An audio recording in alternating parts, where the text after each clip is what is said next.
Hello students, आज हम उसी वीडियो लेक्चर सीरीज जो हमारा कैपिटल लेटर एंड पंक्चुएशन वाला जो टॉपिक था उसी के सेकंड वीडियो लेक्चर की ओर चलते हैं। उसका फर्स्ट जो लेक्चर था पंक्चुएशन का वो कंप्लीट हो चुका है। अब यहाँ पर हमारे जो कुछ छोटे मोटे जो भी मार्क बचे उनके बारे में हम पढ़ते हैं। सबसे पहले हमारा यहाँ पर कॉमा एक बहुत ही बेसिक मार्क है और ज़्यादातर हम सभी कहाँ प्रॉपर ढंग से कॉमा यूज़ करता है इसको कर लेते हैं, लेकिन फिर भी कहीं ना कहीं हम इसमें भी मिस्टेक कर देते हैं। तो उसी मिस्टेक के बारे में यहाँ पर आपको बताया जा रहा है।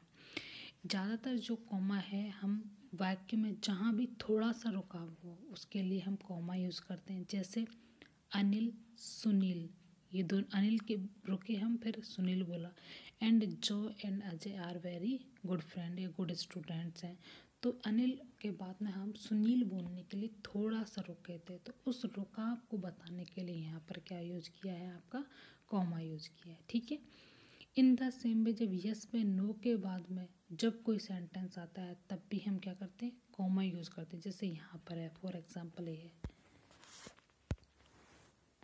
ये है ठीक है, yes I like this book. तो यस के बाद में हम थोड़ा सा रोके, yes I like this book, मैं उस बुक को पसंद करता हूँ। ठीक है। वाक्य में प्रयुक्त अपोजिशन इन नाउन के पहले और बाद में। अब अपोजिशन इन नाउन क्या होता है, नाउन का नाउन का एक तरह से क्या कर सकते हैं, विस्तारक बोल सकते हैं आप अपोजिशन को।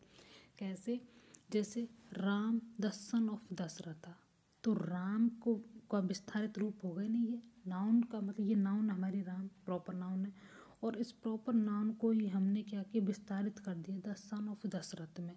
तो यही सन ऑफ दशरथ नाउन का क्या है, अपोजिशन है। तो इससे पहले और इसके बाद में यहाँ और यहाँ क्या आएगा, आपका कॉमा आएगा। किल्ड रावण, ठीक है। In the same way Mohini और लवली चाइल्ड क्या है, इसका अपोजिशन इन नाउन है, मतलब नाउन को विस्तारित कर रहा है। तो लवली चाइल्ड ये अपोजिशन है, तो इससे पहले और बाद में क्या आएगा, आपका कॉमा आएगा। ठीक है। ये हो गया यस नो के हो गया और कॉमन ठहरा वाले सेंटेंस हो गए।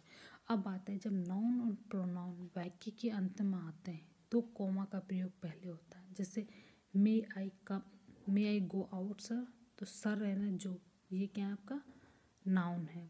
ठीक है। तो ये नाउन से पहले अगर ये लास्ट में, जैसे अपन बोलते हैं कम ऑन मोहन, तो कम ऑन मोहन लेके बोल रहे हैं ना हम, कम ऑन मोहन। तो जो मोहन हमने बोला तो उससे पहले हम क्या लगाएंगे, कॉमा लगाएंगे। ठीक है। वाक्य में डायरेक्ट नरेशन रहने पर जैसे ही सैड, तो ये कॉमा लगा। ठीक है। बाद में फिर ये डबल इन्वर्टेड कॉमा में आता है। तो इस तरह से ये छोटे छोटे सी चीज़ें कि कहाँ पर हमें हल्का सा रोकना है, उस हल्की सी रुकावट को बताने के लिए कॉमा जो मार्क है वो यूज़ किया जाता है। कॉमा कैसे लगाते हैं, ऐसे लगाते हैं हल्का सा। ठीक है। इस हल्का सा ऐसे करेंगे, हल्का सा लगाएंगे जो हल्का ठहराव को बताता हो, हल्की रुकाव को बताता हो, तो वहाँ पर हम क्या करेंगे, कॉमा यूज़ करें। ठीक है। अब यहाँ पर अपोजिशन नाउन आ गया, नाउन को विस्तारित रूप में, नाउन को ही जैसे मोहन है, अपने फादर का सबसे बड़ा बेटा है, तो हम क्या बोलेंगे, एल्डर सन ऑफ, मतलब मोहन या सुरेश जो जिसका भी है वो, और फिर लिखेंगे मोहन, एल्डर सन, फिर लिखेंगे मोहन। तो मोहन द एल्डर सन। ठीक है। ये एल्डर सन जो भी है, तो इस तरह से जिसको जो नाउन हमने यूज़ किया उसको अब डिटेल में अगर हम बताना है तो उसके लिए अपोजिशन इन नाउन यूज़ किया जाता है। ठीक है। अब हम आगे चलते हैं, ये आपका कॉमा हो गया। उसके बाद में सेमी कोलन और कोलन आते हैं। ठीक है। अब आज ये भी सब जो आपका कॉमा यूज हुआ उन द सेम भी ये भी सेमी कोलन और कोलन होते हैं। अब इन दोनों तीनों में डिफरेंस क्या है, हम उसी के बारे में यहाँ पर डिस्कस करेंगे। सबसे पहले हम आते हैं कॉमा के ऊपर, सेमी कोलन। ठीक है। सेमी कोलन का निशान ये आपको देखो, एक बिंदी है और फिर कॉमा है। ठीक है। और कोलन में दो बिंदी होती हैं। कॉमा से ज़्यादा रोकने के लिए फर्स्ट ऑफ ऑल, तो अगर कॉमा से ज़्यादा जहाँ पर रोका जा रहा है तो वहाँ पर क्या यूज़ करोगे, सेमी कोलन। ठीक है। जब स्वतंत्र क्लोज के बीच में कोई लिंकिंग वर्ड ही ना रहे, जैसे बट एंड सो, तो दोनों सेंटेंसों को अलग करने के लिए भी आप क्या यूज करोगे, सेमीकोलन। मतलब कि थोड़ा सा रुकाव, कॉमा से ज़्यादा रुकाव तो होगा वहाँ, ये हो गया इस तरह से, ठीक है। अब कोलन, सेमी कोलन से ज़्यादा विराम का सूचक होता है किसी सूची को प्रारंभ करना, जैसे सी लाइक दिस फॉलोइंग।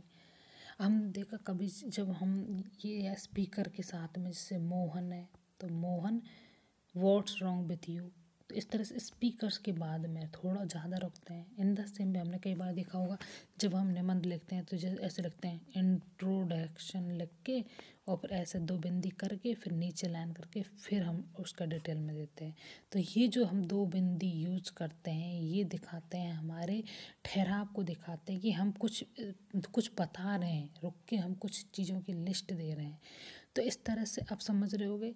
देखो ये हो गया आपका एक क्रिएशन हो गई, एक तरह से ये हो गई आपकी एक रूपरेखा तैयार हो गई कि कॉमा अगर थोड़ा रुक रहे हैं तो कॉमा, थोड़ा और ज़्यादा रुक रहे हैं तो सेमीकोलन, और ज़्यादा रुक रहे हैं तो क्या करोगे, कॉलन जो मार्क है उनका आप यूज करोगे, ठीक है। में जहाँ तक हो सके हिंदी में भी शायद इसी तरह के जो मार्क हैं चिन्ह यूज़ किए जाते होंगे, बट यहाँ पर बात सिर्फ इंग्लिश की हो रही, तो इसलिए मैंने यहाँ पर सेमी कोलन और कोलन वर्ड यूज किए हैं, ठीक है। अब आ जाते हैं हम इन्वर्टेड कॉमा पे। इन्वर्टेड कॉमा भी दो तरह के होते हैं, एक डबल इन्वर्टेड कॉमा होता है और एक सिंगल इन्वर्टेड कॉमा होता है, ठीक है। ये सिंगल इन्वर्टेड कॉमा होता है और ये डबल इन्वर्टेड कॉमा होता है। Double inverted comma direct narration के रिपोर्टेड स्पीच, ठीक है। ये रिपोर्टेड वर्ब होता है आगे वाला, जिसके बाद में कॉमा लगता है, ये कॉमा लग गया, ठीक है। ये रिपोर्टेड वर्ब है और ये रिपोर्टेड स्पीच है, मतलब इसमें वर्ब हो गए। तो ये जब आपका नरेशन का चैप्टर पढ़ाया जाएगा, जब बता दिया जाएगा आपको कि कौन सा रिपोर्टेड वर्ब होता है, कौन सा रिपोर्टेड स्पीच होता है और ऐसा क्यों होता है, ठीक है। तो ही सेड, इसके बाद कॉमा आ गया, हल्का सा रुके हम, और ये hurry is L double inverted comma में बंद है, ठीक है। हो गई ये, या फिर कोई कोटेशन हो वो भी आपकी किस में बंद होती है, डबल इन्वर्टेड कॉमा में, ठीक है। मोस्टली इन सिंपल, देख कई बार मैं आपको, जैसे आपको आंसर राइटिंग कराई जाएगी, जब भी आपको, जब कोई पोइट की ओवर आप लाइंस यूज़ करते हैं अपनी पोइम के आंसर में, तब भी मैं यही बोलती हूँ कि उनको डबल इन्वर्टेड कॉमा में बंद करो। Mostly in simple word we use in inverted comma to highlight something, यही मेन उद्देश्य है, चाहे वो सिंगल इन्वर्टेड कॉमा हो या डबल इन्वर्टेड कॉमा। दोनों इन्वर्टेड कॉमा में यदि कोई भी वर्ड है या कोई सेंटेंस को हम हाईलाइट करना है या किसी ऑथर को हाईलाइट कर रहे हैं, तो हम क्या करोगे, इन्वर्टेड कॉमा का यूज करते हैं। सिंगल इन्वर्टेड कॉमा में जैसे डबल इन्वर्टेड तो पूरी लाइन के लिए आ जाता है, बट सिंगल इन्वर्टेड का कोई भी एक लाइन के लिए, एक वर्ड के लिए यूज होता है, या जैसे इसमें डेमोक्रेसी के लिए सिंगल इन्वर्टेड कॉमा, जो कि पूरे सेंटेंस के लिए डबल इन्वर्टेड कॉमा यूज हुआ है। और कोई वर्ड, हमने कोई सेंटेंस लिखा, उसमें कोई पर्टिकुलर अगर हम वर्ड को फोकस करना चाहते हैं, उसको देना चाहते हैं, तब हम सिंगल इन्वर्टेड कॉमा का यूज करेंगे, ठीक है। तो ये आपका था double inverted comma, single inverted comma और सेमी कोलन और कोलन। अब आपका एक और बचता है एलिप्सिस। अब सबसे इम्पोर्टेंट क्वेश्चन होता है कि एलिप्सिस होता है क्या है। अगर कोई भी सेंटेंस में ज़्यादा विराम आता है, रुकावट आती है, तब आप करोगे एलिप्सिस, ठीक है।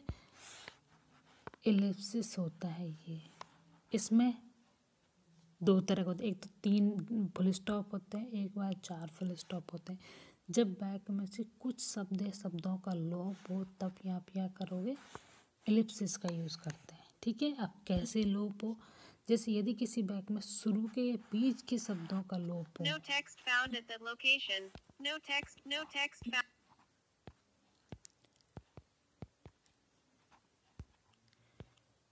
ठीक है, शुरू के, जैसे जब वाक्य में से कुछ शब्दों का लोप हो और किसी वाक्य में शुरू के या बीच के शब्दों का लोप हो, तब तो क्या करोगे आप, जैसे शुरू और ये हो गया बीच, तब तो 3 फुल स्टॉप यूज करोगे। यदि वाक्य में अंतिम शब्दों का लोप हो तो 4 फुल स्टॉप, जैसे यहाँ, बस इतनी सी बात इसमें ध्यान रखनी होती है। जब जब ज़्यादा शब्दों का लोप होता है, 2 या 3 वर्ड यूज हो या कोई शब्द हो, एक शब्द भी हो या कोई 2 वर्ड भी हो, लेकिन यदि आगे पीछे अगर वो लोप रहा है तो उनको ध्यान में रखते हुए ही हम प्रॉपर ढंग से फुल स्टॉप का यूज़ करते हैं।